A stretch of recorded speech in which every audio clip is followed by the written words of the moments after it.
Na razie ja przerażenia, obawy odnośnie tego, co się dzieje na rynku długu nie widzę.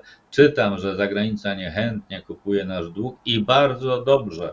Im mniej zagranica będzie miała naszego długu, tym lepiej.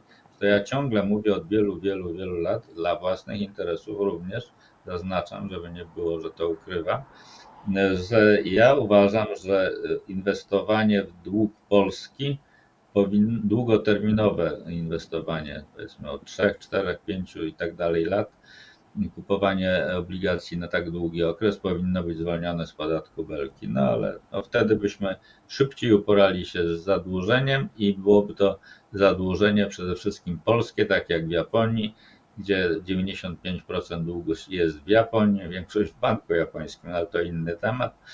No i dzięki temu Japonia nie ma problemu, mimo że 260% zadłużenie do PKB wygląda dramatycznie.